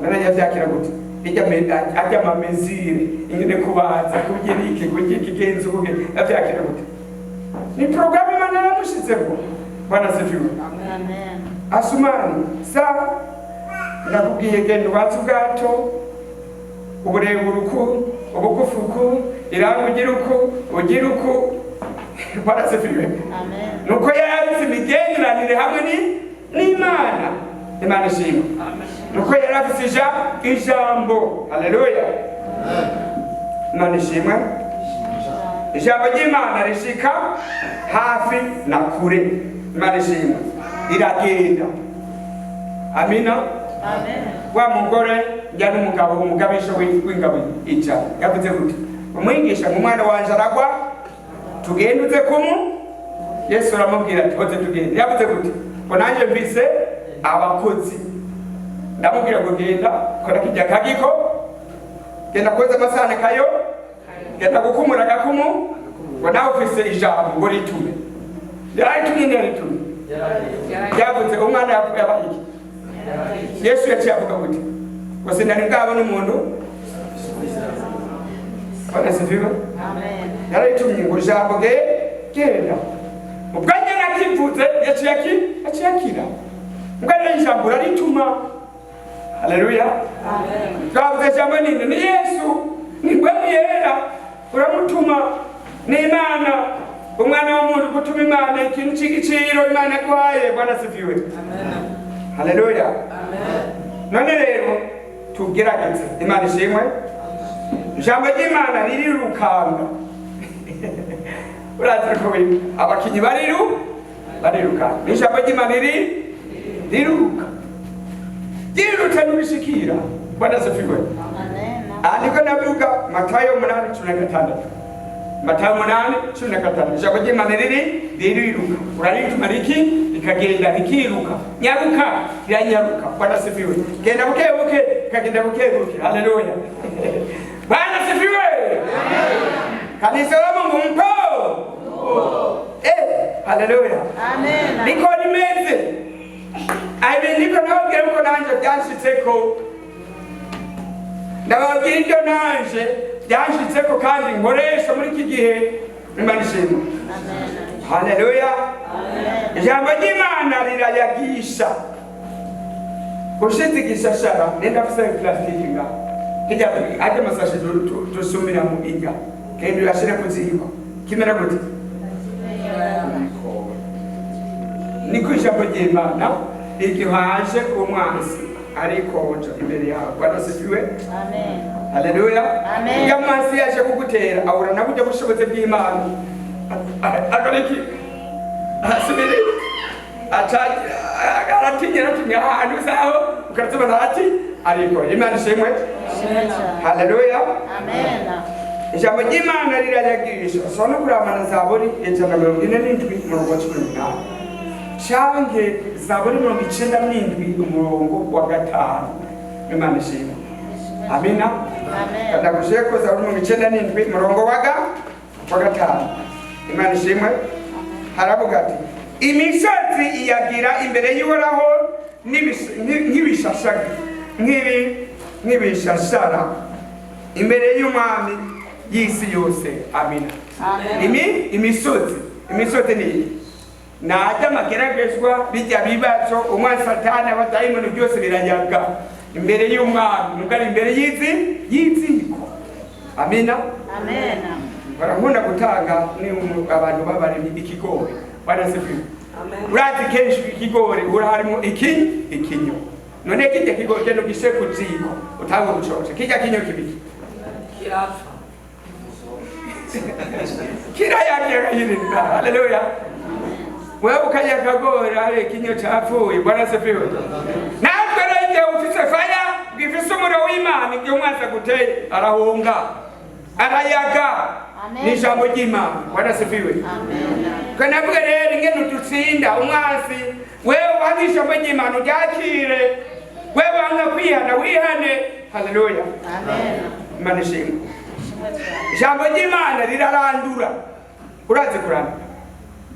Hari ibintu bine ijambo ry'Imana rirarandura, rirasangangura, rirahonya, rirakumvumvura. Yeremiya 1:10. Bwana asifiwe. Hasome urahabona Yeremiya 1:9-10. Ijambo ry'Imana munakubaye Imana ishimwe. Haleluya. Mbese ngene Imana yabwiye Yeremiya ngene yamuhaye ijambo ry'Imana hanyuma aravugira ati kuri 10. Imana ishimwe. Yeremiya 1:10 haravuga ati raba uyu munsi ngo shizeho kugira ubushobozi ku mahanga no ku bihugu by'abami bwo kurandura kimwe no gusangangura bibiri konya bitatu no gukomvumbura. Bwana asifiwe. Gukora iki? Kurandura, gusangangura, guhonya no gukomvumbura. Bwana asifiwe. Ngaye duhonya iki? Umwanzi. Turandura iki? Umwanzi. Tukomvumbura iki? Umwanzi aduteye. Haleluya. Ngaye rero mu izina rya Yesu niba hano hari umwanzi mu izina rya Yesu ndakuranduye. Haleluya. Rero tukamwizera Yesu twasenga. Abwira umwanzi wa mwanzi wandeye je ndi umwana w'Imana. Rero tukamwizera Yesu. Sawa tukamwizera Yesu. Hana mwizera Yesu. Tumuka ngoja kumwacho tumuka mwizera Yesu. Haleluya. Tukamwendeka yeye kenda. Bwana asifiwe. Mimi ni mtoto wa Mungu. Haleluya. Imani ishimwe. Bwana asifiwe. Imana ishimwe. Jambo ry'Imana n'umuriro. Bwana asifiwe. Jambo ry'Imana ni iki? N'umuriro. Muriro ukora iki? Nindazi akamaro k'umuriro. Mu buryo bwo mu mpemu umuriro urakukura dukomeza mu buryo bwo mu mpemu. Bwana asifiwe. Urakomera. Mu buryo bwo mu mpemu iyo wakijosha jambo ry'Imana riragukomeza. Kuko ni mpemu yera. Mu buryo bwo ufise uwo muriro uturira umwanzi uramuturira uramurandura kumuturira. Bwana asifiwe. Nje bituma hari buri bwemwe bahora bakoresha na Biblia nta urayo agashayira kumenya kwa zibona arakiza. Muramubyumva? Cyangwa ngo hari igihe haza ngo no kuri computer birimo ngo inzigasha ariko inzu yashikira hari Biblia yose umuriro Biblia hisha. No kuri computer birimo hari ababishinga intara. Bwana asifiwe. Murabyumva? Kweli iri jambo ni kintu. Amina. None rero tweke abakristo tubyakirane umwete tubyakirane neza nakagwete iki kintu ni cyaha gihebe agwitandukanye ni cyaha. Imana ishimwe. Haleluya. Ijambo ry'Imana ni nyundo imenana. Raba Yeremiya 23:29 ni kwanditse mbega ijambo ryanje si nyundo mbega ijambo si nk'umuriro tongora. Murero ufise ijambo ry'Imana ufise umuriro uratongora urarandura sangangura urahonya ibikorwa by'umugwanizi kamere k'umubiri niwe Imana umaze kwakira iyo mpemu yera ari inkota cyangwa ubushobozi ntibikunda kandi ko uza mu busambanyi uza gutukana uza kubesha uza nakwangana ntibikunda. Bwana asifiwe. Mwakaro muri iki gihe abantu ura mu masengero bangana. Haleluya. Ntibikunda mwe muyera nakwemerera. Imana itugire ubuntu. Amina. Haleluya. Amena. Naye mwe muyera ijambo ry'Imana ni inkota. Ni inkota ikarisha. Bwana asifiwe. Ijambo ry'Imana ni iki? Ni inkota. Harabo ejo narezi kigitambara n'isubira. Iki? Ni inkota. Ukubita umwanzi. Pa! Iki ngoti nakarisha urakatuku. Amina. Ni inkota. Ni inkota n'ubushobozi bw'Imana. Imana ishimwe. Abaheburayo abahebura. Ijambo ry'Imana ni inkota. Abanyefeso 6:10 ngo mwabiri inkota ya mpemu yera niryo jambo ry'Imana. Imana ishimwe. Haleluya. Amen. Ijambo ry'Imana ni inkoni y'icuma. Inkoni y'icuma ni Yesu. fimbo ya chuma ufise iyo nkoni y'icuma nguragiza umwanzi uramushorera inkoni yosobanura kuragira bwana sifiwe none uramuragira ukamushorera paka watumere hatari mwarako nyine Elisha yashoreye babandi bari baje gutera bari baje kubatera yarabashoreye nk'abashoreye abye muronderane ndi hano turomurondera Elisha ntari hano hote ndabatware bwana sifiwe arabatwara mpaka kwande kundi mwana ati tora bari baje kugutera ngo none tubafunge oya ngo wewe ufate wo mufunge bakaburire baboga amazi barakora basubiriwa bamenye hano ko ari Imana y'Abisirayeli bwana sifiwe haleluya amen natwe rero igihe dufise ijambo ry'Imana ibyo bigwanishwa bitatu nukuri nabingenze bana Imana amena nibyo byamfashije ubwa mbere kumenya Imana haleluya ejo nabwiye nari Mukatolika nabana bishinga intare Imana niyo yanguye ndabishinga intare ijana kwijana haraza uruntu mu mutima waje igihe Imana yankura Mukatolika haraza uruntu mu mutima wewe ntuveyo narumvishwe ngo vayo ukego haraza uruntu ntuveyo wewe ngo swa uri Mukatolika yakwa ni Mukatolika bene wari ni Mukatolika kubera uvayo rero byajwe nakurikiye byajwe ringira ngo vayo barako hari ibintu nari maze kona bariko baranse bana sebiyo amen haleluya amen amen ejo nabwingene nari kwa kaje gatoya mbonye gusa jewe umugabo afise umugore bagiye nko gusenga canke kwisoko urazige nagira intumwa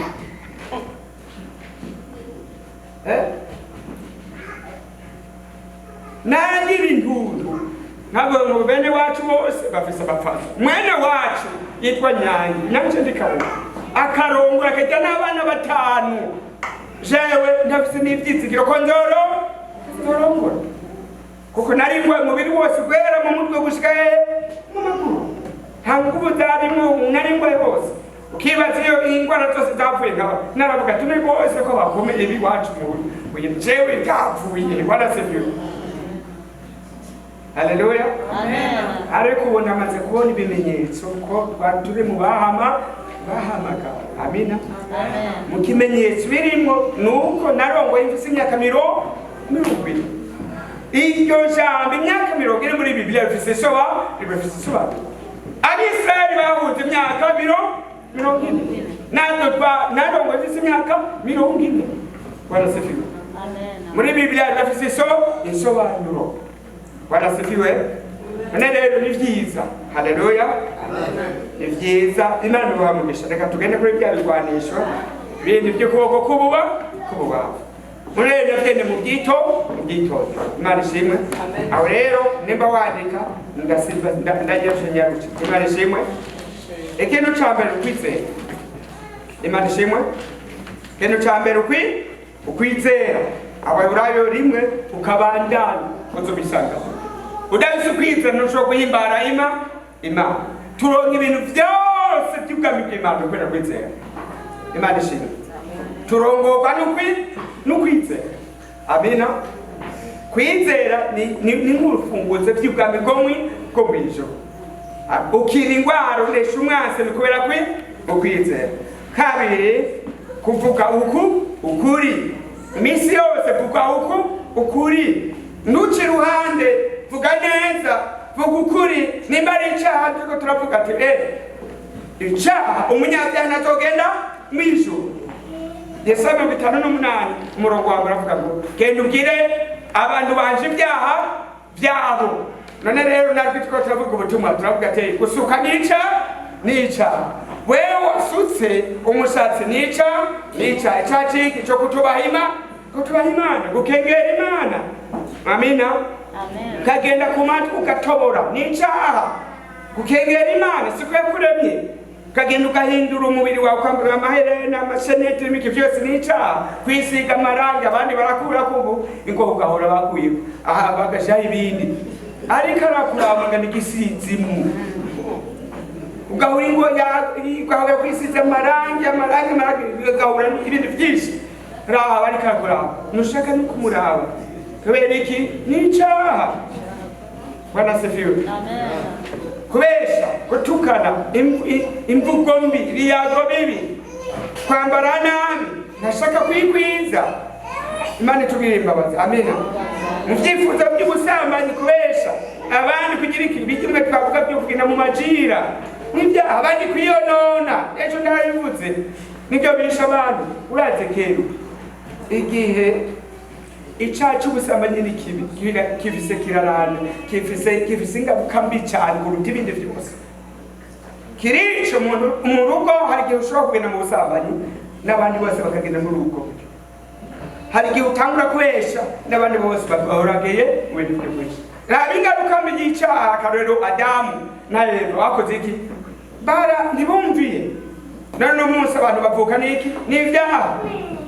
Barasevye. Icyaha kimwe gikoze uri mu isengero urashobora kubuza ibintu byavuye mu gihe ko Imana ikora ibikorwa mu isengero. Cyo gituma ni byiza abantu bakihana. Amina.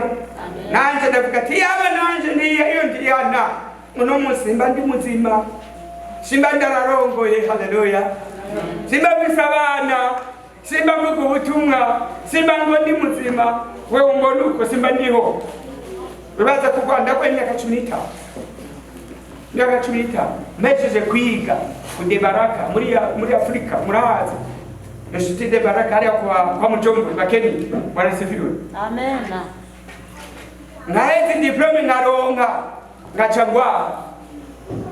Tukafunga mu kwindwi ngachangwara mu kumbere mu kwicana mu kwicumi.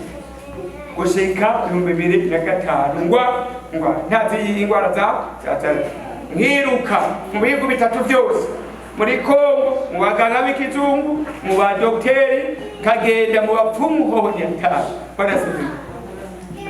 Haleluya. Amen. Uganje ndagenda mu Burundi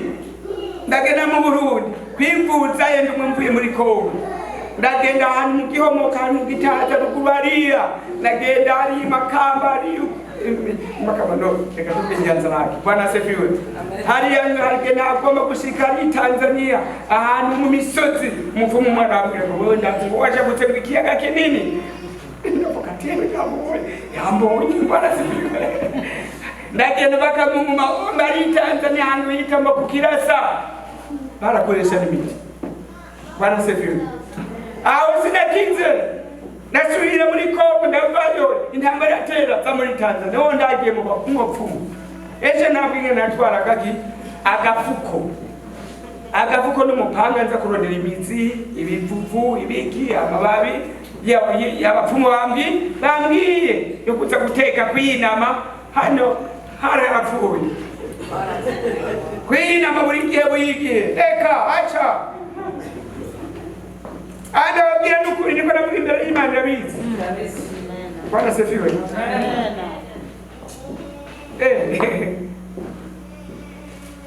Haleluya. Amen. Imani irahamba. Tuvuge ati imani irahamba. Imani irahamba. Amina. Amen. Imani iratwenze. Urazi ingene sanga havuze. Mbwira handwenze. Naje genda kina. Naratwenze. Haleluya. Amen. Amina. Amen. Cheki tunabaze ngo mwami Yesu ariho. Ari muri muzima. Numubona. Haleluya. Amen. Imana irakizirishura. Nagira neza rakutwenze gatana amahoro kanezereza umuryango. Bwana sifiwe. Amen. Ane rero kujya kunesha utegeza kwitondera ijambo ry'Imana. Imana ishimwe. Haleluya. Amen. Kuvuga ukuri, iyo uvuze ukuri uba wakiye.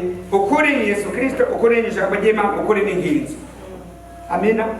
Uvuze ukuri ni Yesu Kristo. Yohana 14:6. Ukavuga ukuri ufise ijambo ry'Imana. Yohana 17:14. Amina.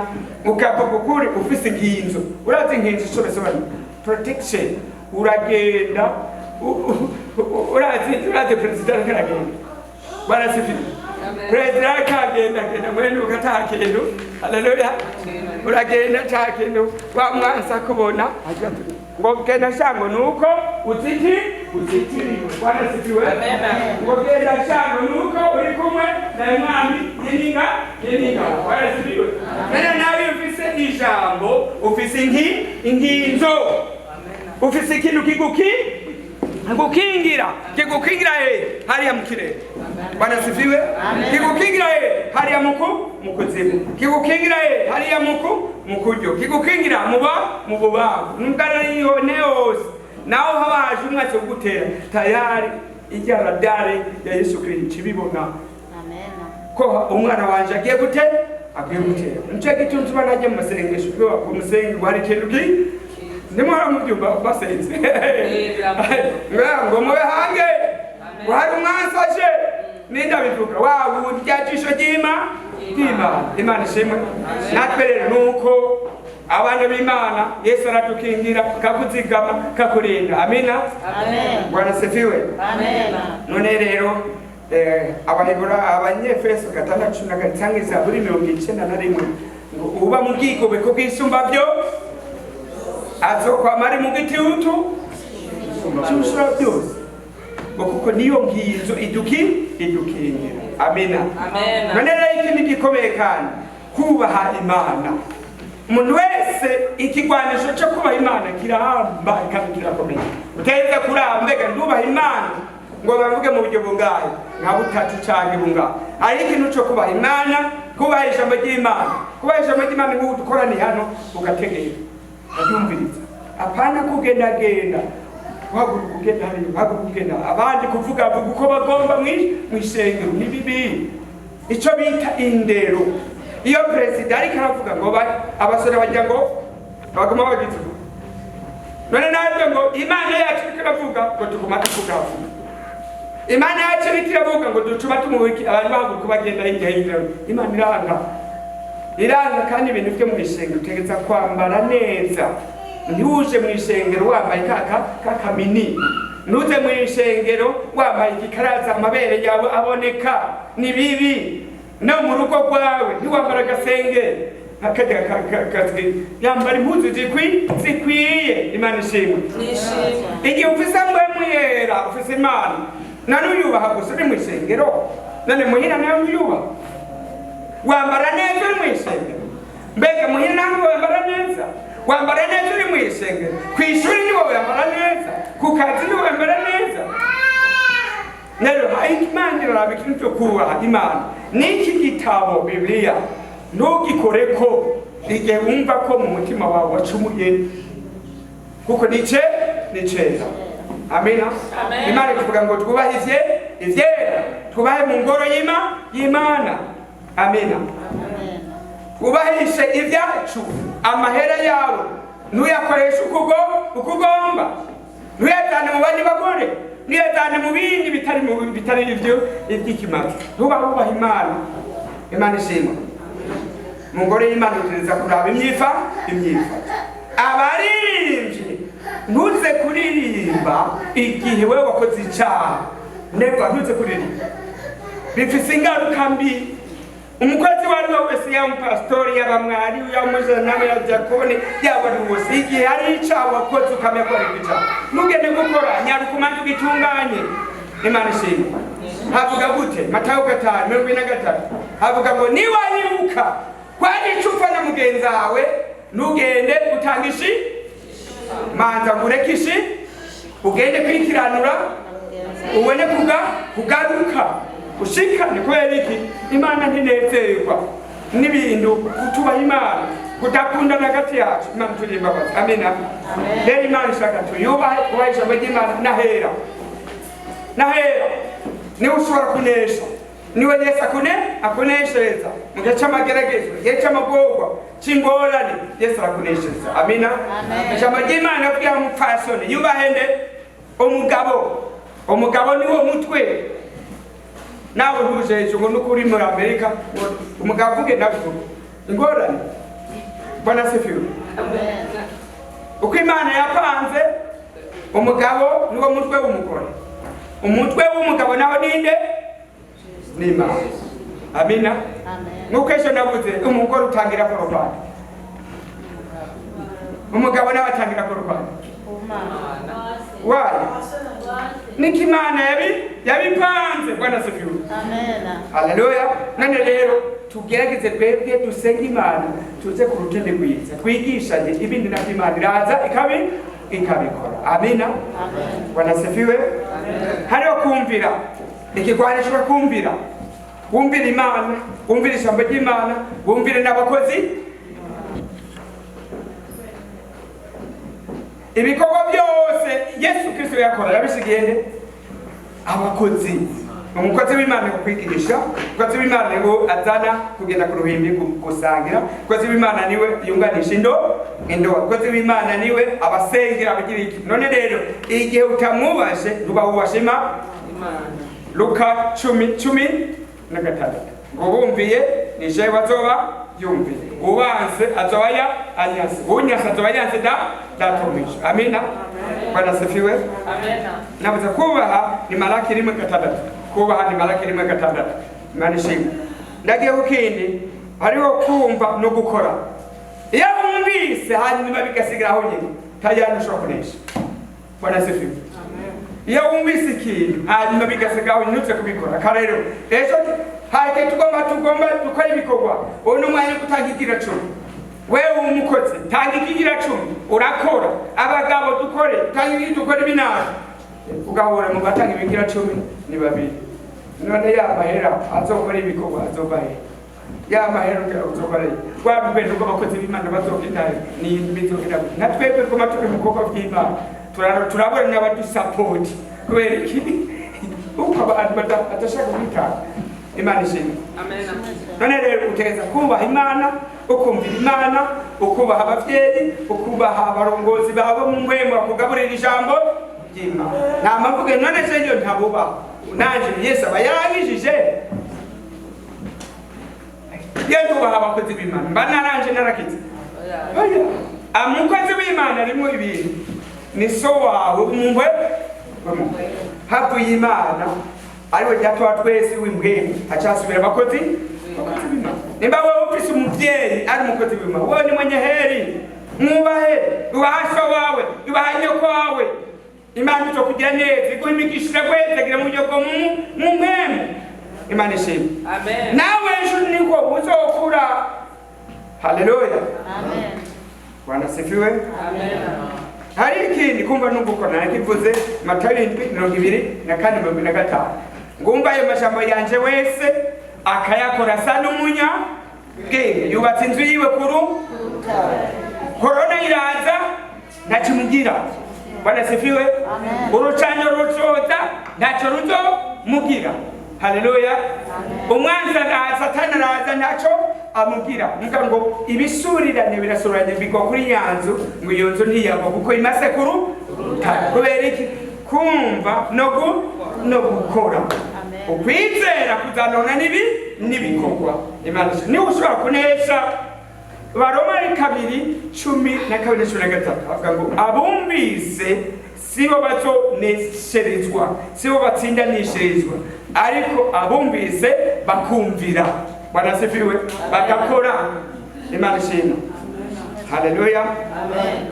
Ndashitse urukundo muri iki gihe kinaco ni atari abantu benshi baneshwa kubintu urukundo. Gukunda Imana n'imitima yacu yose n'ubugingo bwacu hamwe n'ubwenge bwacu n'ibyacu. Hamwe ucukundane. None turaba rero hagati yacu turakundana. Unozonesha kutumwazi kandi utawanga mugenzi wawe. Yohana wa mbere 4:20 havuga ngo uvuga ngo ndakunda Imana kanga mwene wabo ninde? Mubeshi. Imana ishimwe. Ngo numubeshi. Yohana wa mbere 3:13-15 ngo uvuga ngo ndakunda mwene ntamukunde ngo mwica kandi mwica ntazoshika kopo. Ndakwinginze mwene data na cyane bikuri ibintu by'amashengero abantu bigaburagabura wewe ukaba uri mwanzilishi. Hani urazi Matayo 18:handitse ngo bitsitaza ntibizobura ariko uza nibyo bitsitaza aje ikizirikwa bakagogota bakibwina mu kiyaga none uca wirinda kuzana igitsitaza. Igihe bishitse mwene ivyo bintu abantu bakankana, wewe uhagarare hagati, wewe uhagarare hagati, ari ukaza ibumoso uwundi ari kugira bamwe ukagenda ukabavukunda, abandi ukagenda ukabona bari ukatangwa kubavuga, abandi ukavuga hari uragowe, uruzi ruraza ruraguhita. Ushobora kunesha mu mageragezwa yariyo yose. Igihe bishitse nyaragusa uvuga tubyuke Mana dufashe, dayi byashitse basengere senga Mana ufashe kugira ngo ndamane urukundo nkundi Imana nkunde n'abantu. Igihe umuntu yakwanse bandanye kumusengera umuramutse. Haleluya, muramutse. Niba hari ico mupfa nawe genda umushikire temuga narindotse wa munsi byarambabaje ushikaje mbaba amina mwene wacu mbaba mugwane mu ntajo birangi. Igihe yase tuma n'ubundi kabiri tuma n'umukozi yase naho mureke Imana urashikiza ibyage. Haleluya. Umugenzi wawe nibakwanga mugende mushikire musabane imbabazi yase utume n'ubundi yandizana ishengero yase kabana bana sebibi. Haleluya. None rero urukundo niho hafata ibyageze byose. Niba ushobora kunesha umwasi ukanesha cya kintu cyose n'amagwara arimo n'abadayimoni barimo hamwe n'urupfu rurimo. Uko byafise urukundo nzogenda mwe Yesu adukunze avuga ngo dukunda nibyo byagezwe. Nibyerekana ko dukunda ngo nuko mbe mu Imana aba muri twe. None ufise mbe mu Imana uranga ukabona umuntu yangana ntabwo mu Imana ufise, ukabona bishutse bakopana bandaye musengere cyangwa umushikire. Bwana sefiwe. Niho hari ibibazo mu mashengere mu abakozi ku bakozi urabaza abakozi kuba ntibumvikana. Tugize uno munsi muga muraza tusabikane twebwe ntituzi kandi bari kuza muraza dusabikane ntituzi kwereka kandi kabaye. Bwana sefiwe. Nikaheze randura nguratigene kwambabasha n'umwaka ugahera imyaka 2 gahera imyaka 3 ngo ndacaye bukabyabiri. Imana ivuga ati ntiwiruke hariya muko nanje ndaguhariye. Matayo 6:13 gushika 15 ngo nitaharira mwene wanyu bivuye ku mutima na so mw'ijuru ntazoguha. None rero hanini tunesha kubera ijambo ry'Imana. Amina. Dukunda ni hagati yacu. Bwana sifiwe. Hanyuma ubumwe. Haleluya. Ubumwe gukorera hamwe. Umusiguzi 3 umurongo w'icenda ugashika na 12 havuga kuti ngo babiri baruta ngo babiri yo begeranye hagira iki umwakanye wundi hanyuma ngo igitsiba c'abantu 3 nigicika vuba. Bwana sifiwe. Yesu yavuze ati data ndabasabiye ngo ndabasabiye babe umwe muko natwe turu none gukorera hamwe bisikimazi. Ikintu cyo kwitandukanya ni bibi bikorwa n'umwansi. Imana amina. None tugerageze twebwe tuko turumvisha bedima twatanga uvuga Yakobo 1:21 havuze gute ninayibu mwakiranira ijambo ritewe muri rishobora gukiza ubugingo bwawe. Uriko urasuka ubundi mwana avuga ati ushaka gusanga imbabazi karibu. Bwana sifiwe. Umenye icuza gusaba imbabazi. Hanyuma nimba yo mugenzi wawe mutavugana ucupa ngaho ugenda temuka ijambo nabwiwe ni Imana. Mana ngirira imbabazi mwene wacu ngirira imbabazi. Kongere dusubize ibyabaye byaraba. Haleluya. Yavuze nimba biriho ariko ugakumandaza umutima. ELIAS yaravuze ati arabikubwiye. Bwana sifiwe. Utonesha igihe bazovuga ati urucanjo watugomba umuntu wese ataracana nutoroga Filisteri nutotwaza umutuka irenye nutogira iki kya kintu cyose nuroronka none uzogukingirana.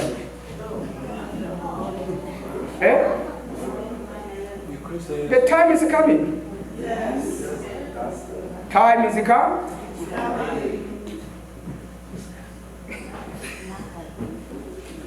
Subiza hamwe n'Imana, dusubiza hamwe na twebwe. Uza gukingira akakubeshaho n'Imana. Ni kwa rukundo. N'ahandi ukabona uri wenyine. Igihe cy'amageragezwa rikaraza kuba Kristo.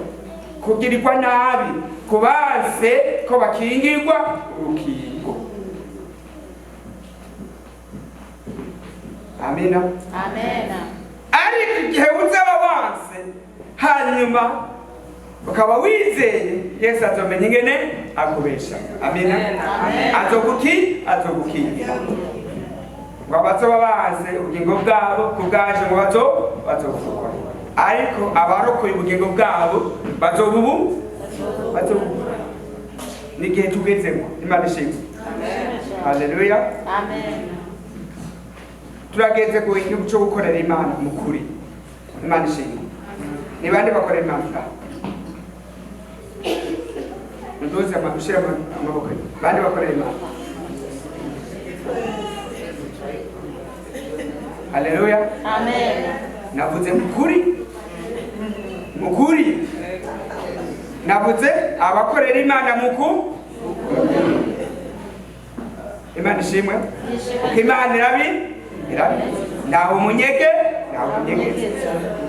Nimba ukakorera Imana mukuri. Undi mwanya barashiraho karago. Mbega kare. Haleluya. Amen. Nanje iyaba ndiko ndavuga uko nanje ndagerageza biratugora gukorera Imana mukuri. Hajya ahantu naguwe nsohoka Imana ngiririmba. Ngiriki Mana ngiririmba. Naguya hasi nakoze neza. Haleluya. Ariko mfasha nongere kandi ntunganye neza. Nongere kandi nze ku rutonde rwawe kwiza. Bwana sifiwe. Amen. Yo byiza. Ikintu cyo gukorera Imana ni ikintu cy'igiciro kinini. Amina. Imana nishobora kukureka wewe waza amageragezo akurusha ukwizera kwawe. Iminsi yose Imana irazi kagu inguvu kakuneshereza kubera gukorera Imana. Amina. Amen. Kweli yuko akorera Imana ujya mu akakizwa akishwe n'Imana hamwe nawe igihe watanze amahera yawe hanyuma abantu bakagenda kuvuga ubutumwa ujya muntu yihanye kubw'Imana hamwe na amen ko gukorera Imana. Haleluya. Igihe uririmba karimba mu ngwe n'umukuru irya jambo ryawe n'irya ndirimbo ugashe kuri YouTube iyo kuririmba abantu baraheze gigwa uri kurakora Imana. Igihe uri umusenzi ukasenga katika jina la Yesu ugasenga urabomora iby'umwasi yagitse iyo mukutima byose bikononekana uri kurakora Imana. Bwana sifiwe. Amen. Rero dukorera Imana mu buryo bwinshi. Igihe ukumura igihe uza gusenga ugakumura aho tugirira ni gukorera Imana. Ari uburyo bwinshi bwo gukorera Imana. Guhanura abantu ni gukorera Imana. Imana ishimwe. Kwizera gusa ni ugukorera Imana. Wasome Yohana 6:28. Imana ishimwe. Yesu yavuze ati 27 ngo ntimukorere ibyo kujya biyo. Ngo ariko baramubaza ngo none twokorera Imana gusa. Gukorera Imana n'uko ni kwizera uw'Imana yatumye. Amina. Kwizera Yesu Kristo. None rero reka tubandanye. Imana ishimwe. Haleluya. Gukorera Imana ni ikintu cy'igiciro kinini. Hariho ikintu cyo gusigwa amavuta. Hari abasizwe amavuta nta n'umunsi n'umumazonesho. Imana ishimwe. Iraza ikabaneshereza babana n'Imana. Imana ishimwe. Zaburi 23 kandi kuri 5 ngo amavuta yawe baraseseka ku mutwe wacu. Imana ishimwe. Nabo bamabanesha. Amina. Hariho kurya umubiri no kunywa amaraso ya Yesu Kristo baranesha. Ni bande bama bagenda kumeza umwana. Haleluya. Amen. Wewe utagenda kumeza y'umwami usho kunesha. Unesha gute kandi cyose Yesu. Kandi igihe ugiye kumeza y'umwami udatunganye uragwaragurika no gupfurapfa. Ubu kengereye Imana. Kubwirije ni byiza. Imbere yo kugenda kumeza y'umwami rabutunganye. Kandi utagenda kumeza y'umwami unahatia. none rero ucusigara hagati nk'agati kari hehe mu ruzi. None rero ugororokera Imana, utungane, Imana ishimwe. Haleluya. Amen. Ubwo rero kurya umubiri n'amaraso ya Yesu Kristo, ubwa mbere ugira ubugingo, kabiri muba muri Yesu Kristo, gatatu utajya n'umubiri wa Yesu Kristo nta bugingo afite, nta bushobozi ufise. 12 ugira izina ryawe ryandikwa mu gitabo cy'ubugingo. Imana ishimwe. Amen. Haleluya. Amen. Ibyashuwe hamwe 3:5, ibyashuwe hamwe 13:8, ibyashuwe hamwe 20:15. Umuntu wese atanditse izina ryiwe mu gitabo cy'ubugingo azotabwa mu muriro, kandi azosenga igikoko ari Satani, kuko Imana ndikuzi. None rero nimba utarayandikisha ubimenya gute ko izina ryanditswe? Barasifiwe. Hari umuntu wo kwifuza kuba umenya gute ko izina ryawe ryanditswe mu gitabo cy'ubugingo? Amen. Amen. Hariho izina rya Yesu Kristo, hariho mpwemu yera, hamwe n'iki ijambo ry'Imana. Ukumva mu mutima wari ikintu kikubwira ati iki ni icyaha. Imana sifiwe. Aho hambere kariho. Haleluya. Kimba mu mutima wari ikintu kikubwira ati iki ni icyaha, ntugikore. Ukumva ikintu cyo gutinya Imana, bakakubwira ko uza gusenga ugasenga, ukubaha Imana, ukumvira Imana. Hariho ibintu, ikimenyetso ni mbwe igihe urongo witwa umwana w'Imana. Udafise mbwe yera nduru umwana w'Imana. Udafise mbwe yera nduru umwana w'Imana. Igihe cyo guta Satani bazomuta mu muriro nawe uzoba urimo, kuko utumvira Imana, utumvira n'ijambo ry'Imana. Imana ishimwe. Amen. None rero hariho kwihangana, hariho ikindi kwihangana. Luka 21:19 ngo amagerageza amaze gushika kila muntu wese ateza kwihangana. Kwihangana ni ikindi kigwanisho gikomeye. Amina. Yasita amageragezwa mu rugo, mu bana, mu babanyi bagenze ku kazi, utihangana ufata umwanya wo gusenga urakwa. Ariko ugafata umwanya wo gusenga no kwisondesha no kuraba abandi bakozi b'Imana, kubahamba gatifasha ibyo utubona Imana ikuneshereza. Amina. Amen. Haleluya. Nuko rero hariho mu kwihangana umaze kwihangana neza ukanesha, uca wambikwa igitsibo cy'ubugingo. Yakobo 1:12. Kabiri uca uronka inkoni y'icuma iyo urwanya intambara ukanesha. Mwama mwabonye abasore abavetera baraza bakagenda mu ntambara, bajya baje babakorera ingofero. Haleluya. Babakorera iki? Ingofero. Natwe igihe turiko turagwana na kamere ku mubiri, turiko turagwana n'amageragezwa, turiko turagwana n'abadayimoni, igihe tutonesha tugapfira mu maboko y'Imana. Yesu avuga ati njoo watoto wangu. Haleluya. Amen. Azoduhanagura ngo amosozi. Imana ishimwe. Amen. Haleluya. 14 hariho gushingira indahimana. Bwana sifiwe. Gushingira indahimana ni ikigwanisho gikomeye, gituma abandi bakira, gituma Imana ihabwa icubahiro. Wewe woba wakiza, shingira indahimana. Fata umwanya wo gusenga, fanya umwanya wo gushingira indahimana. Abandi ati je nari ngwaye, ariko Yesu arangiza. Nari mfise ikibazo cyari kimeze uko, Yesu aranyishura. None wishuriwe kwishengero, genda nawe bakagusengera. Barasibiye. Niko umenyekanisha ubushobozi bw'Imana, ubasha bw'Imana. Amina. Amen. Haleluya. Amen. Ibyashuwe Yohana 19:10. Imana ishimwe. Amaturo nungare amashikanwa agigira 10 ifashanyo bitandukanye. Malaki 3:7 kugashika ku 10. Harimo ijambo rivuga uko ngo niba atanga ikigira 10 gishitse ngo nanje togira iki nzozibira iki ivyo nona umurima wawe. Harimo byo gutanga amashikanwa avuye ku mutima. Imana ishimwe.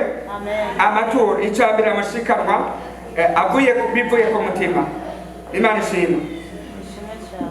Birafasha ugatanga ubigomba bivuye atari pastor gusukuma gusa utanga oya. Umuntu wese atanga uko umutima wawe ukunze. birafise ico bimara mu buryo bwo mu ngwemu kandi no kunesha kamere ko mu bintu kunesha umwanzi. Haleluya. Amen. N'ifite imfashanyo byose. Amina. Amen. None rero reka turangiriza tusaba ikindi naco kivuga ati guca bugufi. Imana ishimwe. Yakobo 4:6-7. Amina.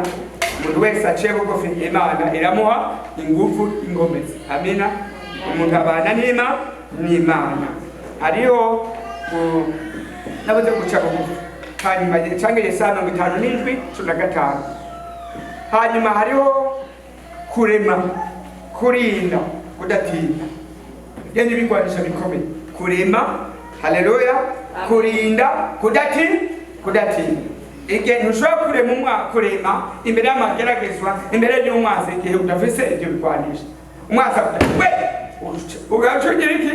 Ntabwo gutinya. Urazi imbwa ije kuko imbwa ije ikugana. Ukora iki imbwa ije kugana ikwiruka?